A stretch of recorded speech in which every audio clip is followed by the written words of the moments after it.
Hola, ¿qué tal amigos hermanos? ¿Cómo estáis? Un día más tenemos un vídeo para compartir. Hoy voy a hablar de un tema que es un poco polémico, creo yo, pero que bueno, vamos a ver si podemos verlo con tranquilidad y sacar algunas buenas conclusiones. Y es la política. La política y su relación con la religión o con el cristianismo o como quieran denominarlo. Eh, He establecido cuatro posiciones, creo yo, para expresar un poquito mi idea, basada en las escrituras, lógicamente. La relación de la política con la institución, con la iglesia, si se debe hacer o no. Dos posiciones, si sí o si no. Y luego nuestra posición individual como cristianos individualmente, si sí o si no debemos participar en política. Bajo esas cuatro premisas vamos a intentar desarrollar el tema. El primero sería, ¿se debería mezclar una iglesia, una institución religiosa con la política? Bueno, aquí habría mucho que hablar, pero vamos a usar algo que es importante, que es la historia. Porque aquí sí que podemos recurrir a la historia y ver qué ha pasado. ¿Qué ha pasado con la religión y la política? Aquí tienen mi famoso libro del editorial UNED, de la Universidad Española de Educación a Distancia, el que estudié. En la página este es el capítulo 3, la expansión del cristianismo, las primeras herejías. Voy a leer de tres capítulos, diferentes fechas, desde el siglo, como hemos visto, del siglo V al siglo XII, es decir, 700 años de historia medieval, especialmente con la iglesia y la política. Vamos a ver qué sucedió, porque como esto ya es historia, simplemente tenemos que ver. En este libro podemos leer en la página 70, vamos a leer página 70, lo que nos dice.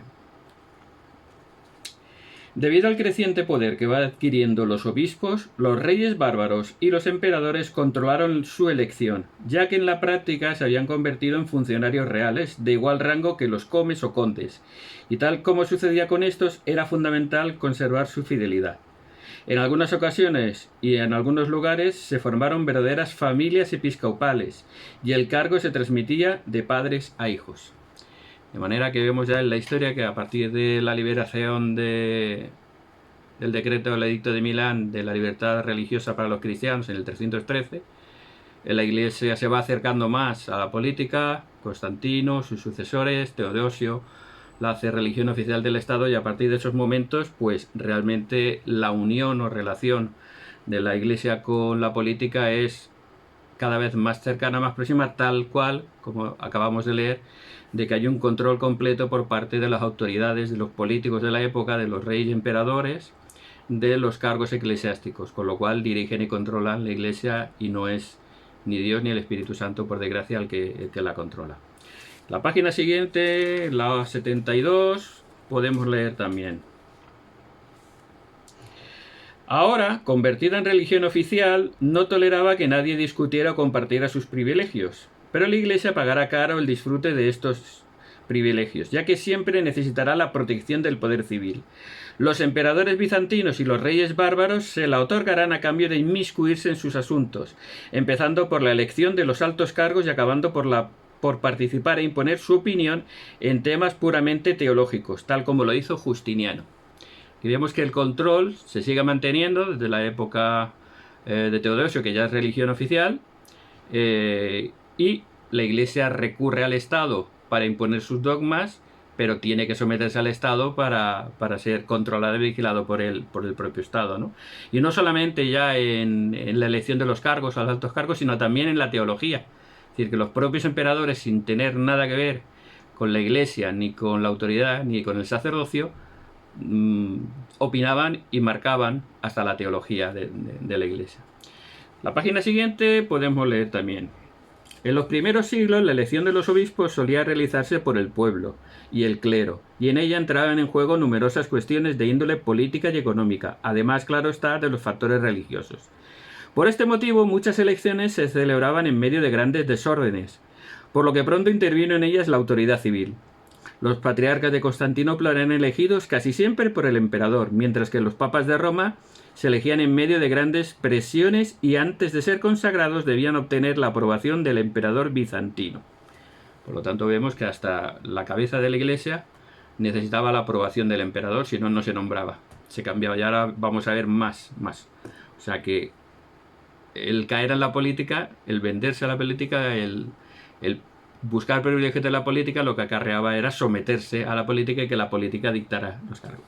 Vamos ahora a la página 203.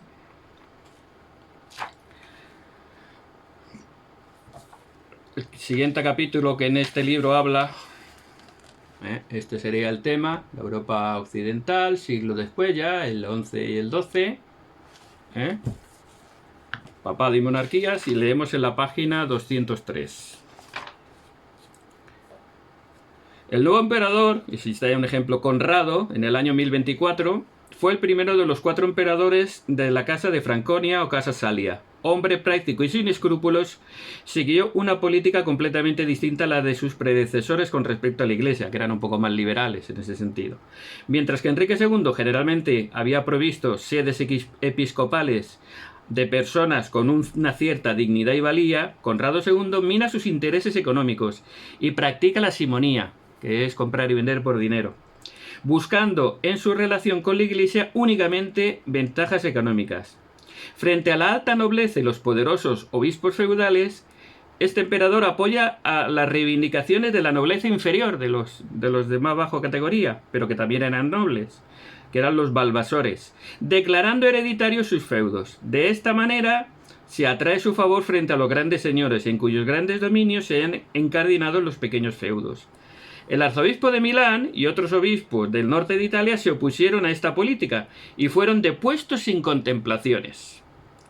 En Roma, el papado, controlado por los condes de Túsculo, ha caído por compra simoníaca en las manos de Juan XIX y después en las de su sobrino Benedicto IX.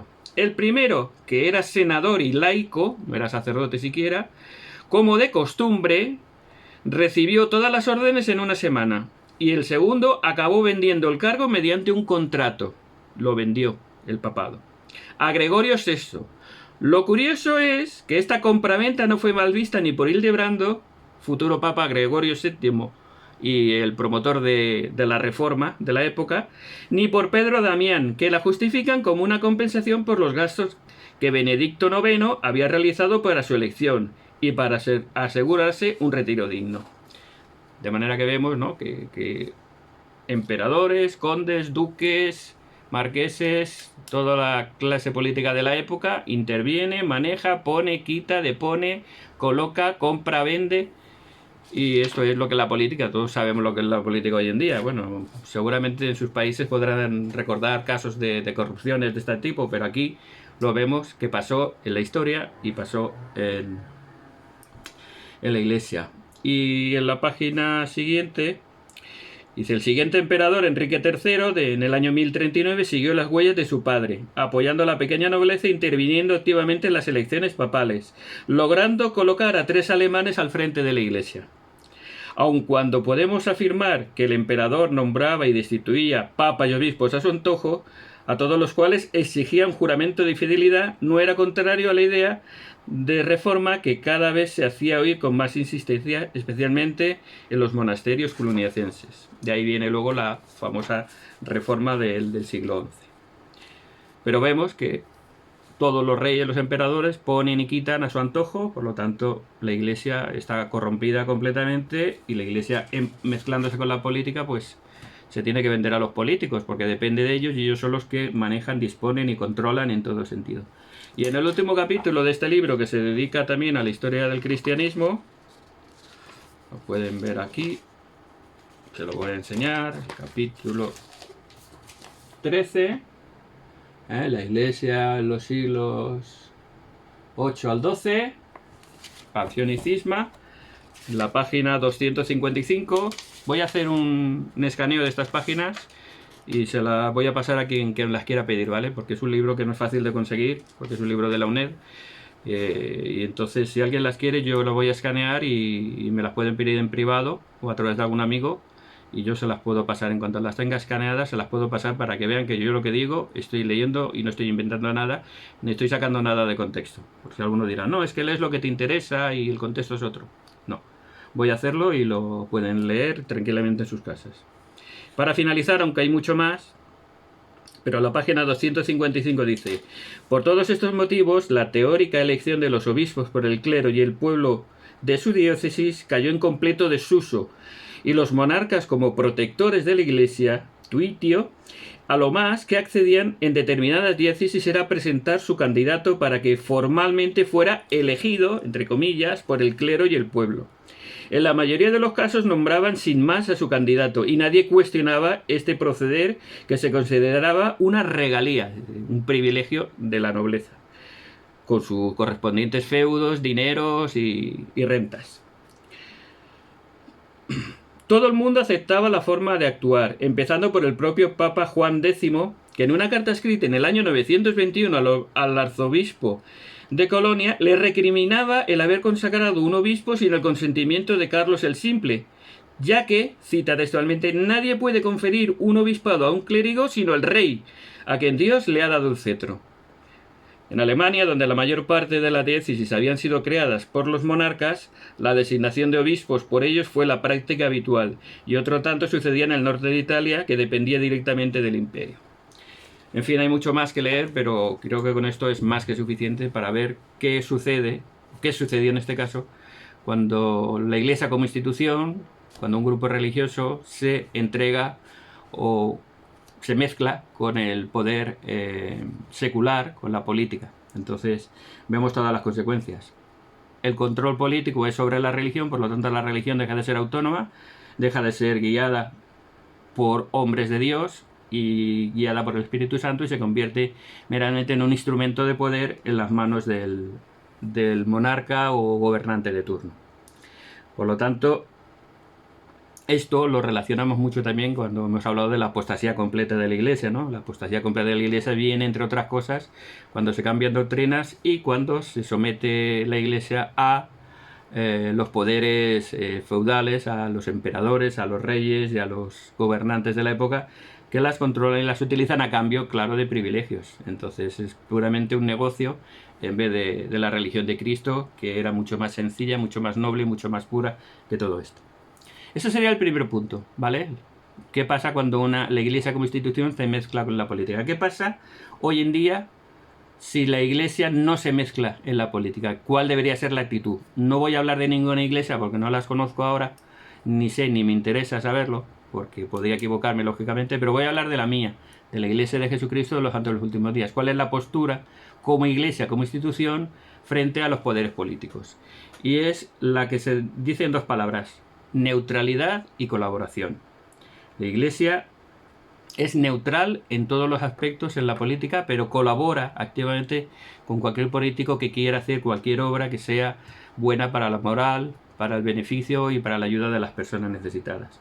Por ejemplo, en la Iglesia de Jesucristo, cuando algún apóstol, un profeta ha salido de viaje y ha ido a un país, lo suelen recibir los gobernantes, los reyes o presidentes de las naciones. Yo recuerdo el presidente Hinckley, cuando vino a España, creo que fue en los 80, fue recibido por el rey Juan Carlos I en aquella época, que era el rey de la época, que tenía un brazo roto. O sea, aparece en la foto del presidente Hinckley con el rey con el brazo o la pierna escayolada, con muletas, no me acuerdo, estaba con muletas. Y lógicamente se reunieron, se hicieron algunos regalos y se presentan tus respetos al rey, en este caso, o cualquier gobernante.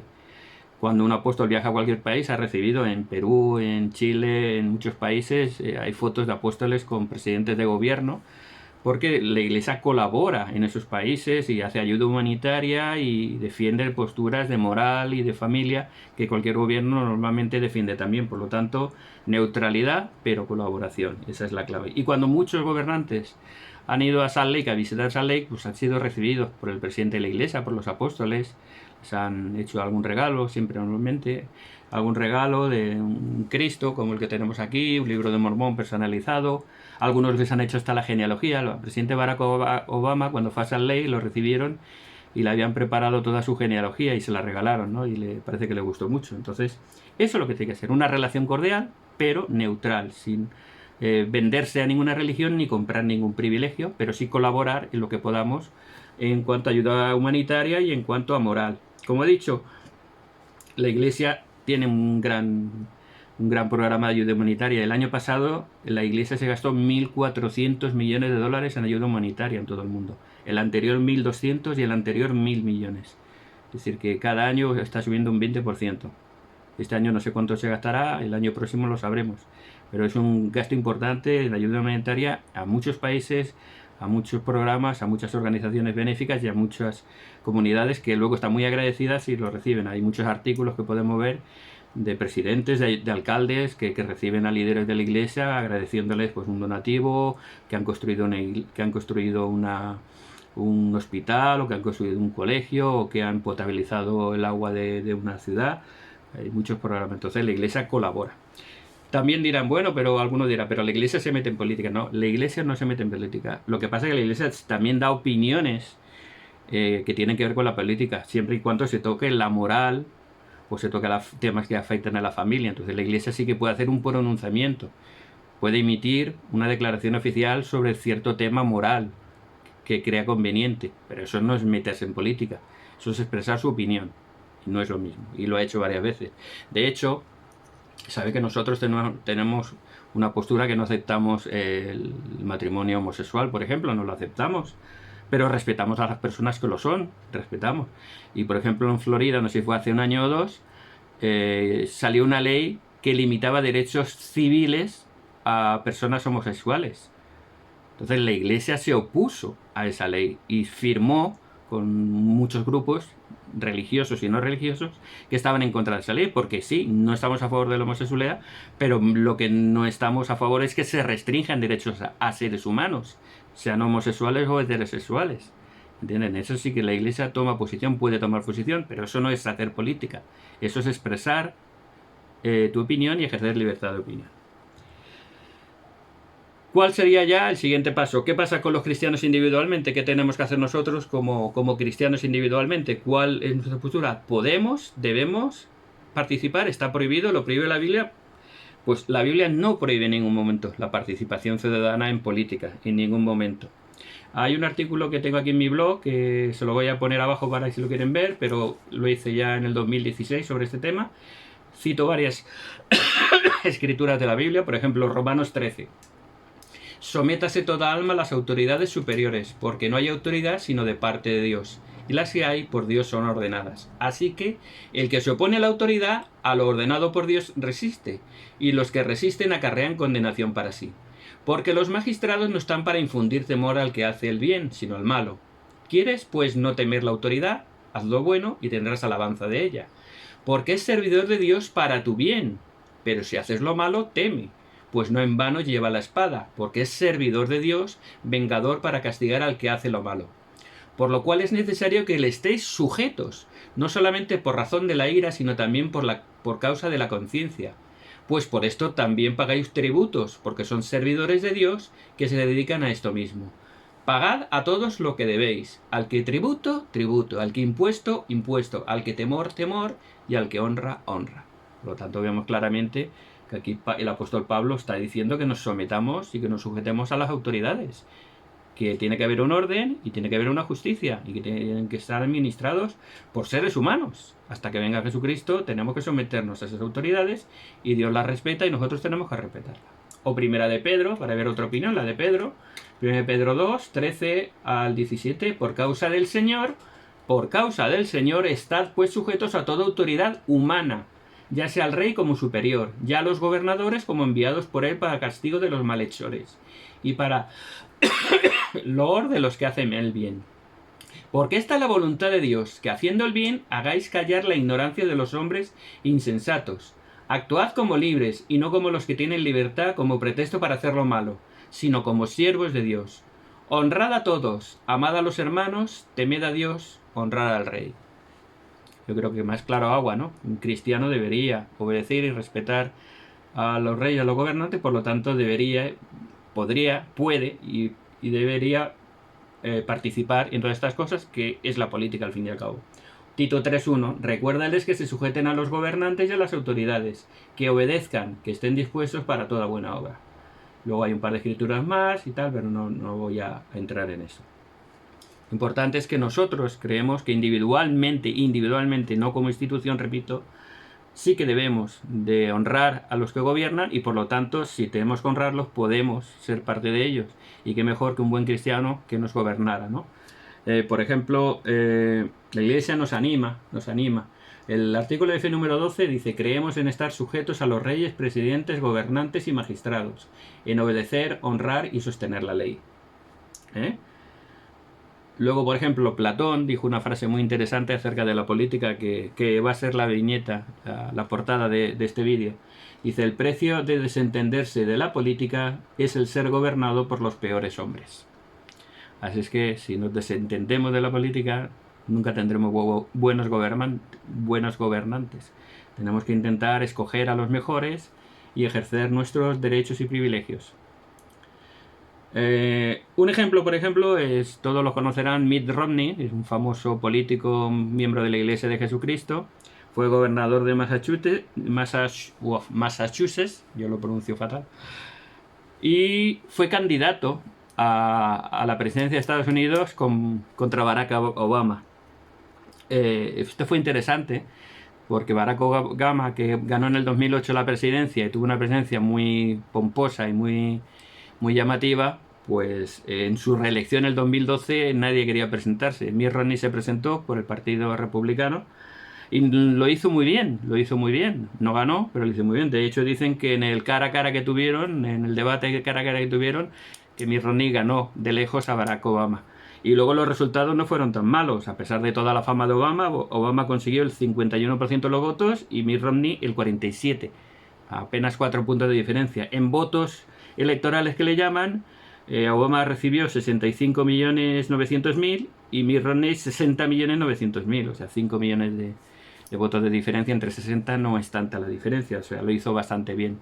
Incluso él se destacaba por, aun siendo pertenecer a un partido político, que siempre tienes que obedecerlo, pero él se destacaba por primero hacer caso de su conciencia. Por ejemplo, cuando hicieron el impeachment al presidente Trump, cuando lo quisieron juzgar por los crímenes que se supone que había cometido, lógicamente todos los de su partido votaron en contra, menos Mitt Romney, que votó a favor porque pensaba que él era culpable. Entonces digo, mi conciencia no me permite negar ese enjuiciamiento, ese impeachment, que es el enjuiciamiento, y por eso ahora está juzgado por el voto prácticamente de Mitt Romney. Por lo tanto, vemos que una persona sí puede aportar en la política su honradez, su conocimiento, sin ser perfecto ni mucho menos, porque tendrá muchos defectos, pero sí que se pueden aportar estas cosas. Por ejemplo, aquí nos dice una declaración que está en este artículo muy interesante de qué opina la Iglesia en cuanto a la participación ciudadana. Dicen que la Iglesia como institución ha afirmado repetidamente su neutralidad política, se insta a los santos de los últimos días a participar en el proceso político y en hacer oír su voz en el debate público.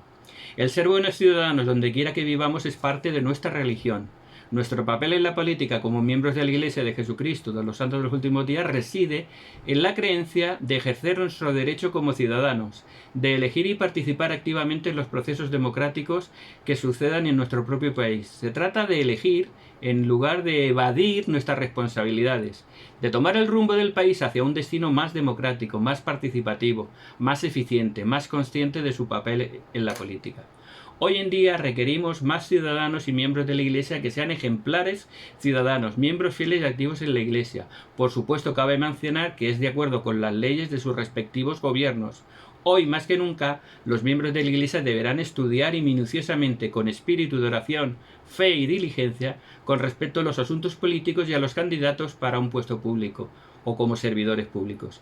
Sin duda alguna, la política y la religión deberán poseer autonomía, pero sobre todo paralelismo, conformando un equilibrio de tal manera que se apoyen y se respeten el uno al otro. No podemos hoy en día permanecer inertes a los acontecimientos y los hechos históricos que acontecen a nuestro alrededor. Es parte de nuestra responsabilidad como ciudadanos que vivimos en nuestro país ser un factor de cambio social. Seamos partícipes activos, propongamos, busquemos alternativas y demos opciones, busquemos lo mejor para el bienestar de nosotros y de nuestras familias. Apoyemos y busquemos nuevas ideas, seamos aquellas personas de la sociedad que cuando perciben que algo puede mejorarse, pueden contagiar ideas que promuevan el liderazgo verdadero, ese liderazgo que ocasione mayor participación y mayor difusión de la información. Por lo tanto, nosotros como ciudadanos debemos participar. La primera participación es el voto. Ejercer nuestro derecho a voto es la primera forma de participar. Y luego, si quieres meterte en política, pues perfectamente tienes todo el derecho de intentar hacerlo lo mejor. Por lo tanto, tanto las escrituras como la postura de la Iglesia nos enseñan que debemos participar en política de cualquier manera.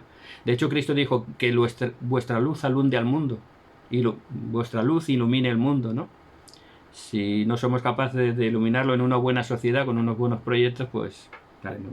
¿Y qué pasa en la cuarta punto? La cuarta punto son aquellas personas o grupos religiosos, normalmente extremistas, que niegan toda participación, que ellos no son del mundo, que hacer política es cosa de Satanás, que todos los gobiernos pertenecen a Satanás, cuando acabamos de leer todo lo contrario de la Biblia, y que participar en política es algo pecaminoso, que cuando venga el Señor ya lo arreglará todo. Que confiemos en Él, que Él lo arreglará todo. Pero mientras llega, ¿qué hacemos? ¿Qué hacemos mientras llega nuestro Señor?